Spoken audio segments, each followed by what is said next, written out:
Muy bien, y a las 9:10 minutitos, un placer poder saludar al doctor José Abadi, psiquiatra, psicoanalista, escritor, en momentos en que, no sé por dónde va nuestra psiquis. Sí. Doctor, ¿cómo está usted? Buen día. ¿Qué tal, querida amiga? ¿Cómo estás vos? Bien, bien, qué placer, tanto tiempo. ¿Cómo en lo personal primero, cómo lo viene tratando esta cuarentena extendida ya por 90 días? Sí, esta noventena. Noventena, sí. No parece saciarse nunca, quiere siempre más, ¿no? Nos obliga a todos a utilizar recursos, a buscar, respuestas nuevas a estos estímulos inéditos que nos impone una situación sorpresiva y traumática como este coronavirus, con su caudal de ansiedad y angustia que provoca. Yo soy franco, yo afortunadamente me siento bastante bien dentro de la modestia del conjunto, digamos. Trabajo mucho online, me refiero. Tengo muchas consultas, asisto a empresas, instituciones. Estoy con la parte mediática me tiene siempre en actividades. ¿Sí? Claro. Y la posibilidad de ser solidario, de poder pensar un poquito alternativas, de reaccionar de un modo, digamos, activo, siempre hace bien, ¿no? Siempre lo hace sentir a uno vivo, porque lo que muchas veces produjo esta pandemia prolongada que vos mencionás es un sentimiento de encierro eterno, ¿no? Claro.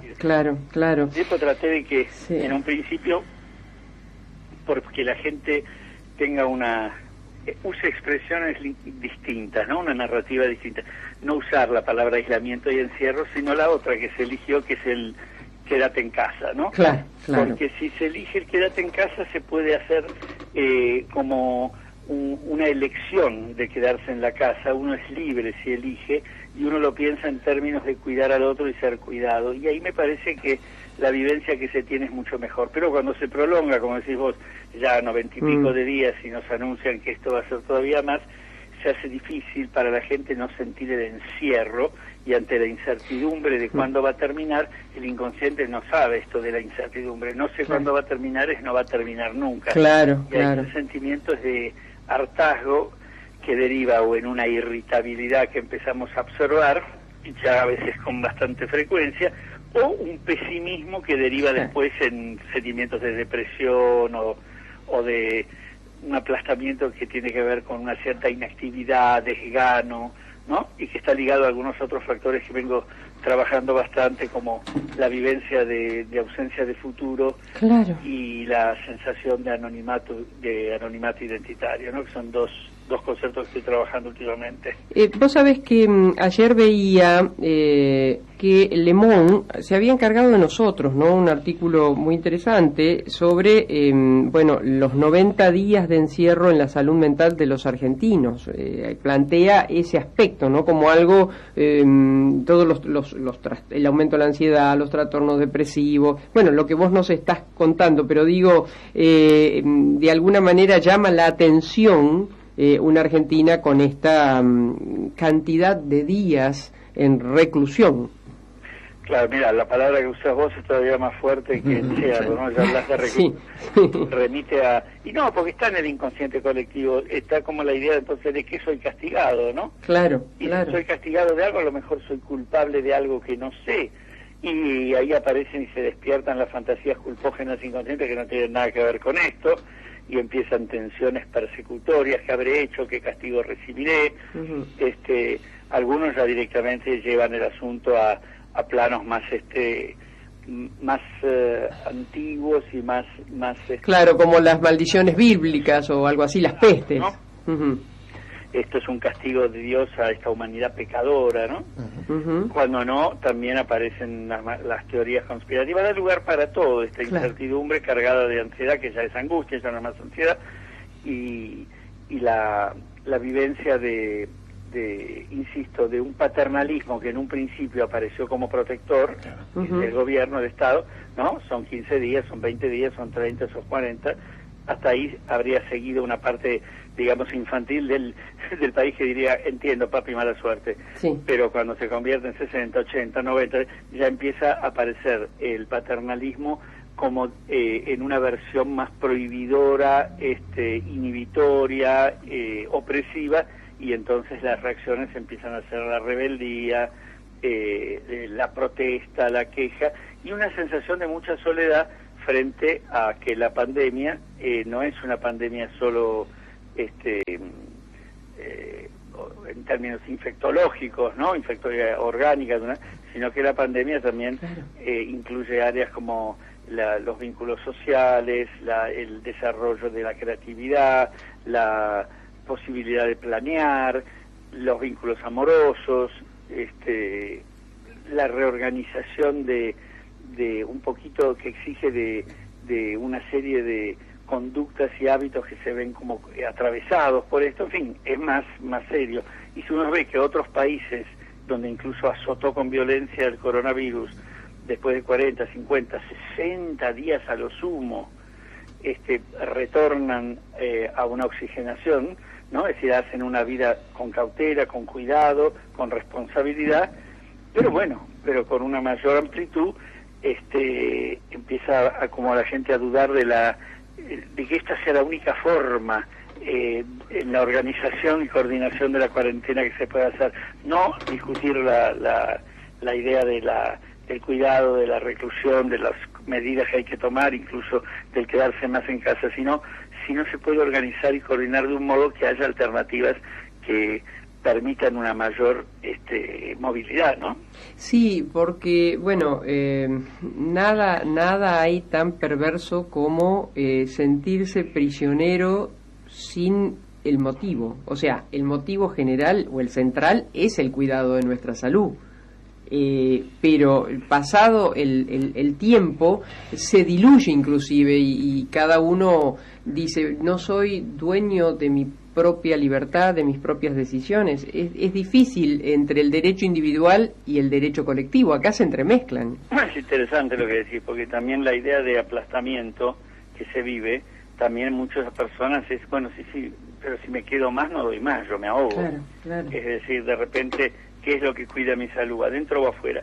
Ojo, no tener ninguna duda de que el quedarte en casa es una de las medidas necesarias. El asunto es cómo se organiza, cómo se coordina, lo mucho que habría que haber testeado, lo que se empieza a testear ahora un poco más, pero que bueno, sepamos esas diferencias, porque si no, no entendemos en parte qué pasó. También una realidad, había un sistema sanitario bastante endeble que hubo que darle tiempo al Estado, por suerte lo hizo, a reforzarlo con mucha intensidad, ¿no?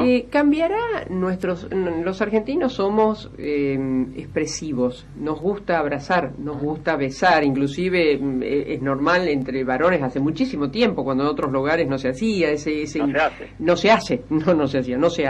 ¿Esto va a alterar nuestra relación, va a alterar ese amiguismo tan propio nuestro? No lo sé, creo que en un primer momento probablemente una gran parte de la gente tenga una cierta aprensión, una cierta inhibición. El otro, que es el que me cuida y mi aliado, también es el peligroso que me puede contagiar, por lo tanto habrá una ambivalencia en términos de te abrazo, desconfío, ¿no? Las dos cosas, y eso supongo que irá superándose con la disipación del peligro del contagio. No olvidemos que habrá lentamente una inmunidad generalizada, como es lo que pasa en realidad en Europa, y por eso se puede salir más, y también habrá, y se están ya haciendo con bastante éxito, que se van a poner, supongo, dentro de unos meses, ya la aplican algunos, pero se va a poder aplicar más generalmente terapéuticas, como la del plasma. Estoy en contacto con uno de los principales gestores de eso, infectólogos. Eso va a tener, y va a haber más alternativas, y el año que viene tendremos la vacuna. Es decir, porque si no, yo prefiero no pensar como que la teoría de esa de esto llegó para quedarse, en términos de que nosotros vamos a estar, como se dice, bloqueados, ¿no? Es decir, como encerrados allí, y afuera el virus ganando todo el espacio exterior. Esto en un momento se va a invertir, ¿no? Porque si no, me parece que no es reconocer las historias de las epidemias. Sí, y además de las historias de las epidemias... Perdón, estoy hablando con el doctor José Abad y por las dudas digo esto.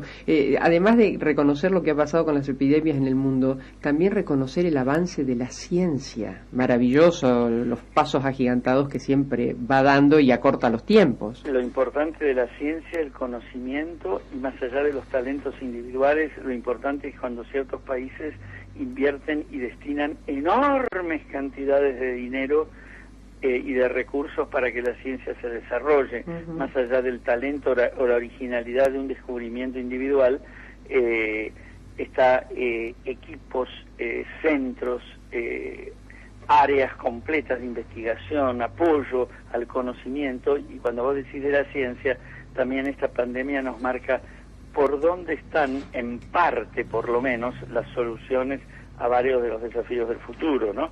El conocimiento es educación, es libertad para pensar, claro, es respaldo a todo lo que tenga que ver los centros de investigación, en fin, es toda una cosmovisión, ¿no? Así es. Tan distinta a otro problema importante que tiene esta pandemia, que es la sobreinformación. Bueno, eso me parece que yo no soy quien, pertenezco a lo mediático para juzgar a colegas o a la instrucción de los medios. Ahora, yo sentí como lacerante no solo la sobrecarga informativa, sino un hecho puntual. Yo sentía que a las personas mayores de 60 las condenaban. Ojo porque se están muriendo, ojo porque son lo que... O sea, pará un poquito, déjame respirar. Sentía eso, perdón que lo traduzca así tan vulgarmente. Pero está perfecto lo que decís, porque hay dos tipos de sobreinformación. Yo también formo parte, si vos querés, en algún sentido del mundo mediático. Claro, muchos años estoy y aparte... Ahí desarrollo parte de lo que yo entiendo como la divulgación cultural o la divulgación psicológica, pero aunque no sea mi tarea fundamental, pero digo, no es un ataque a los medios, sí a una problemática que debemos ver en términos de lo que es la comunicación social, que por empezar, una narrativa que no es muy feliz, vale decir, no alcanza solamente lo que en un principio se alcanzó, que en las precauciones, los cuidados que hay que tener, la información de las amenazas y de las consecuencias de un contagio o los índices de letalidad que puede tener. Está bien, en un primer tiempo también. Pero después hay que encontrar otra narrativa que se haga cargo de la ansiedad, de la angustia, de la soledad, de los miedos, de la imposibilidad de planificar, y entonces, si uno está vivo porque tiene futuro, si no tiene futuro no se siente vivo, trabajar esa angustia de muerte, sentir que si no hay un otro afuera que me reconoce y solo reconozco al otro, hay un anonimato que es igual a una vivencia de muerte, trabajar eso con narrativas, con explicaciones, con diálogos, con role-playing. Hubo un trabajo, es decir, tener un equipo asesor del Estado que incluya sociólogos, economistas, psicólogos, y no solamente infectólogos, porque saben de infectología los infectólogos, no de todo lo otro. Entonces, esas... yo siempre digo, ni desnutrición ni empacho, vale decir, hay que hacer la información adecuada, pero no empachar, porque si lo empachás lo enfermás. No pueden estar 24 horas por día todos los canales diciendo o lo mismo, o con especulaciones que ni sabemos si son exactas o inexactas, y con explicaciones que no vienen al caso tampoco, ¿no? 250 millones de médicos desfilando por todos los canales para invitar a la especificidad a la especialidad que corresponda o al área, para dar la información necesaria, ¿no? En infectología, salud mental, clínica. Bueno, puede ser que estén 800 personas escuchando acerca de investigaciones posibles, potenciales, especulaciones teóricas que ni se sabe. No es sano esto. Bloquea las ventanas que son necesarios tener en un momento de encierro como este, que son las ventanas alternativas de poder pensar algo distinto, mirar desde otro lugar, tener imaginación, vincularse, renovando formas de comunicación, en fin, lo que significa la inventiva frente a las crisis. Esto lo bloquea, no solamente abruma, sino que bloquea, ¿no? La pregunta que quería hacerte, y que tal vez dependa de la resistencia ignorada que cada ser humano tenemos ante situaciones límites, pero ¿hay un tiempo en que soporta la psiquis para estar aislado? Más allá de las diferencias individuales de cada persona, entendamos toda la biografía de cada uno, situaciones traumáticas, eventuales experiencias de encierro previas, parientes que pudieron haber estado encerrados. Sepamos que todos los seres somos semejantes pero distintos, no iguales, ¿no? Que sí que hay una cierta individualidad, que rescatémosla. Pero si vos me decís en términos esquemáticos, con las variables, insisto, que la individualidad exige cualquier tipo de pensamiento de este tipo, lo que se trabajó como lugar en parte como punto de frontera entre un tolerarlo, soportarlo, relativamente estable, hasta un soportar, dejar de soportar, está entre las 4 y 5 semanas. Ya después de las 5 semanas, un mes y medio, ya empieza a ser manifiestamente nocivo desde el punto de vista de salud mental. Claro, y fíjate... Hablamos de los niños. Sí, no solo los niños, sino, Marcos, también, porque no todos estamos en igualdad de situación. Me refiero, hay quienes vivimos en un ambiente en el cual podemos caminar dentro, podemos, es decir, hasta hacer gimnasia si se nos ocurre. Y hay personas que viven 8 en una mini habitación. Cuando tienen habitación, porque lo que esta pandemia también puso de manifiesto es la ilusión de la omnipotencia del hombre y de la invulnerabilidad del hombre, ¿no? Es decir, si ya estábamos discutiendo no la longevidad, que nos parecía una obviedad, sino que aparecían las fantasías de las células de la inmortalidad ya directamente, ¿no? Estábamos alcanzando la divinidad ya los seres humanos, sí, claro. Esto lo tiró por abajo. Claro. Pero también lo que puso y desnudó, y eso genera muchos sentimientos de angustia, persecución, culpa, empatía, necesidad de cambiar una lectura que uno tiene del lugar de uno en el mundo, desde lo social, desde lo solidario, desde lo compasivo, es la miseria que hay. La pobreza, la miseria, la indefensión, la falta de recursos, ¿no? Sí, sí. Que tiene mucho que ver con no solamente si se vive sano o no respecto al COVID-19, sino a las enfermedades enormes y cantidades y muertes que hay por otros motivos debido a la miseria. Claro, Marcos Pereira lo saluda, buenos días. Incluso que por el temor al coronavirus hemos dejado de hacer otros controles de enfermedades crónicas tradicionales que también nos llevan en mi pueblo le decían a la quinteñato, ¿no? Está muy bien esto, Marcos, porque los sanatorios y los hospitales tienen en este momento protocolos severos. Sí, sí, sí. De manera de poder estar respaldados, digamos, de algún modo la tranquilidad de uno que consulta porque está enfermo, y si está enfermo tiene que curarse. No es cierto que no pasa nada si no me curo. Te aseguro que tiene más seguridad un sanatorio que un supermercado. Claro, claro. Entra al supermercado, vaya a los sanatorios, no cuando los sanatorios están enfermos. Sí, es una... Bueno, todo eso tiene que ver con la narrativa que digo que es bueno poner en marcha, y no solamente como una información burocrática, sino a través de ejercicios, de dinámicas, ¿sabes? De cómo se trabaja la comunicación en otros planos. Y en cuanto a la consulta profesional, ahora, bueno, se está instrumentando el Zoom, el teléfono, ¿cómo se aborda la consulta con el psicólogo, con el psiquiatra? Sí, les digo la última pregunta, si me perdonan, porque después ya tengo... Tengo la consulta online. Claro, justamente. Bueno, en un principio hemos pasado de trabajar en presencia, digamos, a trabajar online. Esto al principio fue más, si vos querés, incómodo, nos estamos acostumbrando. Me preguntás si pienso que es lo mismo, no.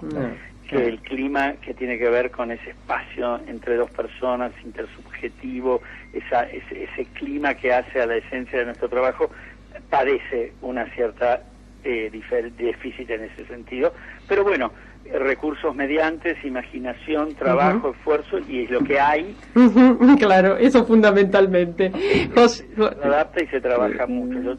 Y encima para un simio como yo, que apenas sabía aprender el celular, fue necesario aprender cómo además se marcan los números. Bueno, José, un placer, un abrazo enorme, y que mañana tengas un muy buen día. Muchísimas gracias y cariños para ustedes. Gracias, hemos hablado con el doctor José Abadi, una espectacular persona, amorosísima, y bueno, todo lo que él conoce y sabe y cómo nos lo transmite, ¿no? El solo hecho de escucharlo nos genera paz, así que bueno, eso está buenísimo.